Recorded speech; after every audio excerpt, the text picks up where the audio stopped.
all access, because there has been another bridge strike in Manchester with the buses. It's not my company or the company I work for that's involved, it's a different company again. It's not Diamond this time, it's Go Ahead. And I had a read through the comment section, and I think people's judgment about bridge strikes is, well, it's wrong. A lot of people in the comment section seem to be wanting to slate Go North West, and I'll tell you this now, it isn't Go North West's fault. None of it ever is the company's fault. So we got comments like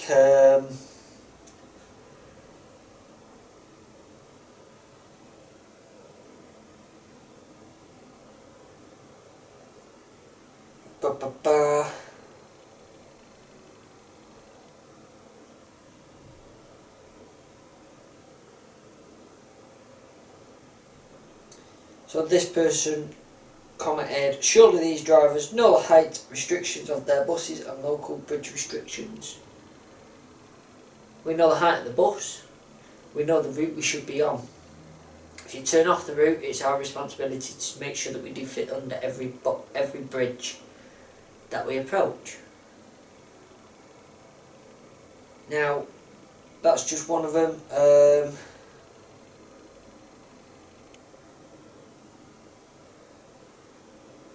Someone then commented, tarnishing us all with the same brush. Again, need some lessons, these bus drivers. Can't tarnish us all with the same brush. Some of us are professionals. Some of us do make misjudgments. However, a bridge strike, there is never any excuse for a bridge strike. And I'll explain that in a few minutes time in this video. Someone else, this is like the third one now. Can Manchester bus drivers actually drive? How the fuck dare you? And I've seen your picture and your name. Tell you what, love, if you ever want to lift on my bus, you'll be walking right behind it, because with stuff like that, if you think none of us can drive, you don't deserve to be on the bus.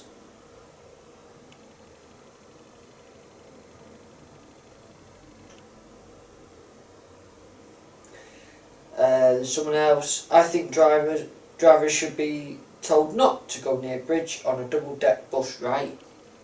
How about you learn some English? There's the usual comic ones as well. They should have gone to Specsavers, you know, them ones.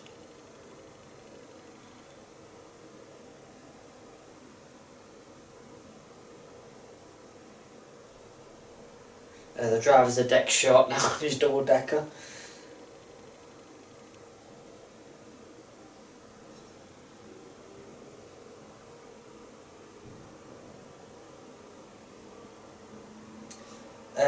This guy who has a train as his picture, so I presume he's a transport enthusiast of some description.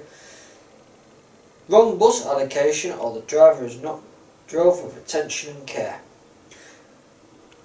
Doesn't matter even if it was the wrong bus allocation. Driver's at fault. Someone put, how does this actually happen? How do you think it happens? The driver doesn't check before going under the bridge. Normally it's because they may have been driving a single decker all day for the last 3 weeks or however long, and they've just hopped in the decker and just forgot. But it's not an excuse again for poor driving. Have they made buses bigger, or does the driver not know the height of his bus or his route? By the looks of it, the driver is off route. So it had already been possibly flustered.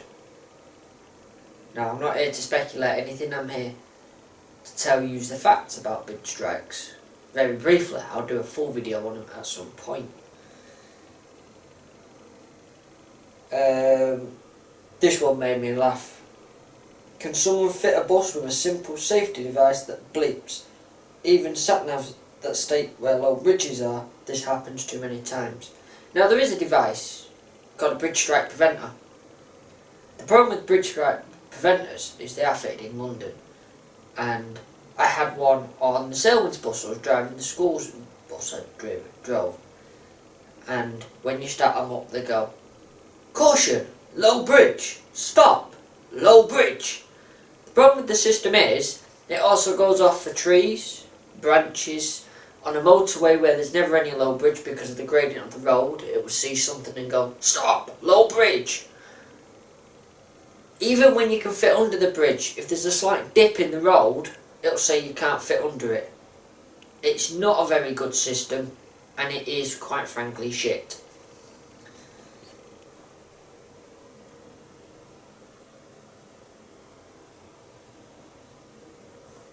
Someone don't know the roads, check their licence. Is it from Toy Town?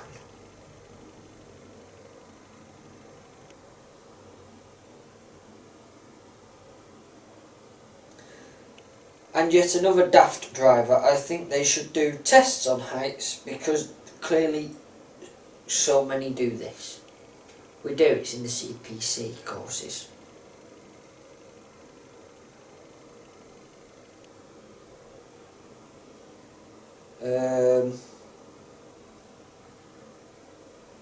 But there was one where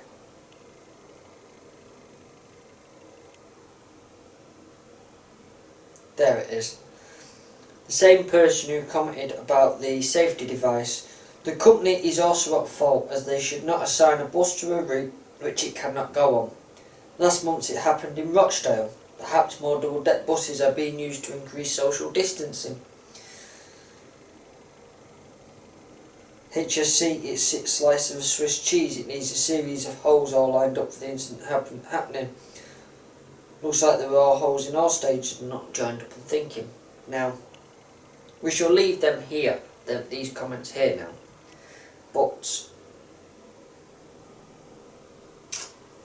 there's a simple fact, and all these people that think the company are at fault.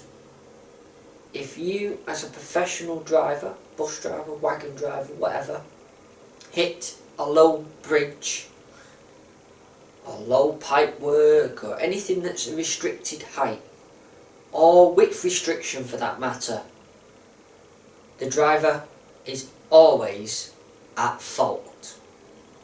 The only time the driver may not be at fault is if the markings inside the vehicle, which is the height sticker, says the height is lower than the bridge, but they still hit the bridge or obstacle. Only then is someone else at fault. But as a driver, especially a bus driver, where most of the vehicles you drive are the same height, if you get in a Decker one day and it says 12'9", but you know it should be 13'10", well then you know there's something wrong. So you'd flag it up and you wouldn't take it out. So bridge strikes are always the driver's fault. This driver, as well as the one in Rochdale, will be called up in front of the Traffic Commissioner. The Traffic Commissioner chooses whether they prosecute the driver and what penalties the driver will face. Not the company, the driver. The company get out of this scot-free, apart from they've got a bus which has got a bit of an hole in it, or completely de-roofed.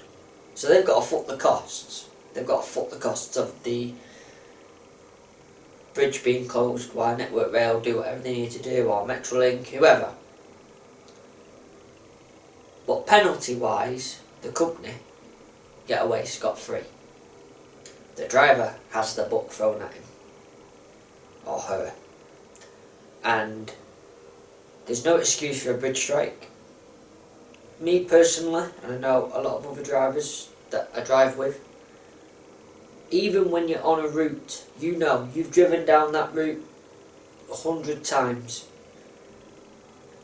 My depot, we only drive Deckers, but we still have two heights of Deckers.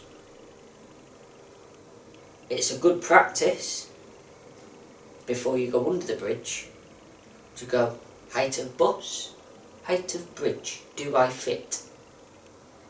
Now, where it's like us where all our E400s are the same height, it's implanted in there, the height, so you can just look at a bridge and go, yes, I fit.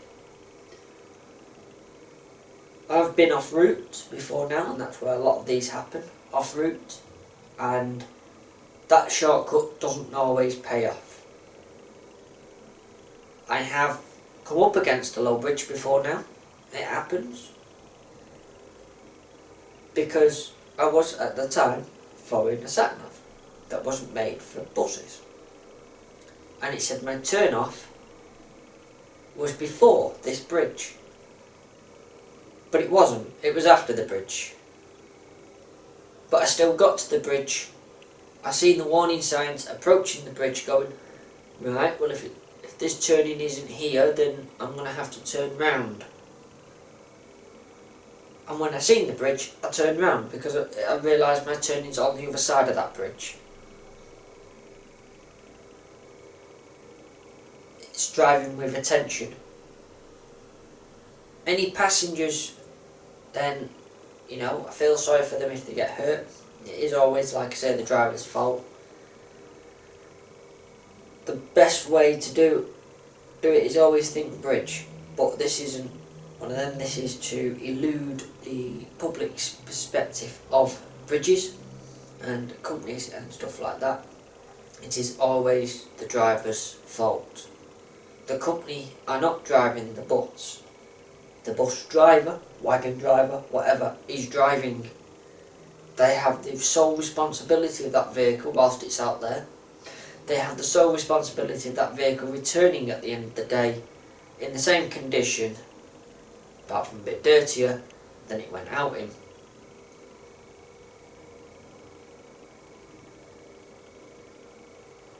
So if you've got any questions, obviously, comment down below. Think before you ask questions. The answer's already been in the video. If you've not got to the end of the video, try watching to the end of it.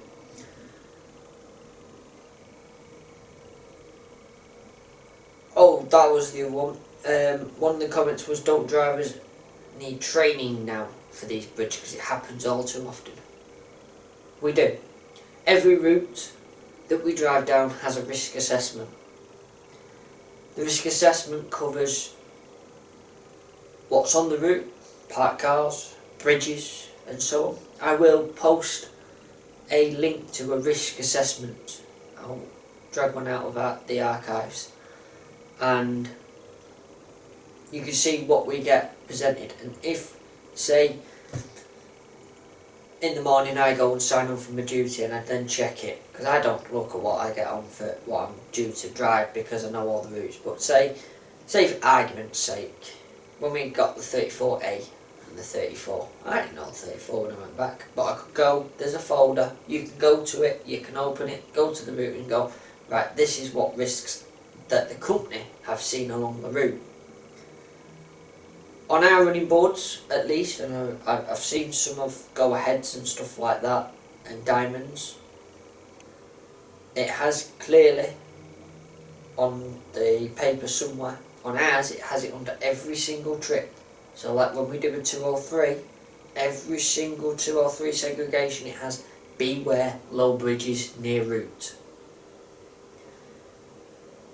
Because if you turn slightly off route on the 203 somewhere, you may end up at a low bridge.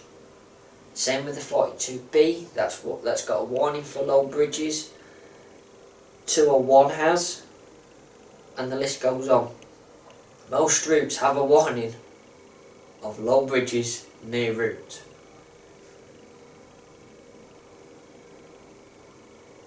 So some of you may still wonder how this happens, and I don't think I can sum it up any better than it's a lack of concentration on the driver's half. There is never, as I say again, any excuse to hit a low bridge as a professional driver, and every driver that does hit a low bridge is always pulled up in front of the Traffic Commissioner, as it's considered a very serious matter. And all of them will face consequences. There is times when the drivers have got away scot-free with it once they've answered to the Traffic Commissioner, because the Traffic Commissioner has accepted the excuse or the reasoning behind why they've hit this low bridge. But it's not often. It's very rare. If you say anything stupid to them like tiredness, you expect the library to be thrown at you, not the book, not the bookcase, the library. The Traffic Commissioner has the power to revoke your PSV licence. So, it is a very serious thing. It's why drivers do take, or the true drivers do take, a lot of care over their vehicle, how it's driven, what precautions they take en route, whether the vehicle is overloaded or not, which is another matter of another video, and I think I've done it somewhere but it's been taken down now. Everything that happens on that bus is the driver's problem. Anything that happens to the bus is the driver's problem. And the Traffic Commissioner doesn't take excuses well. So always, I'm going to sound like one of our managers now, always think bridge.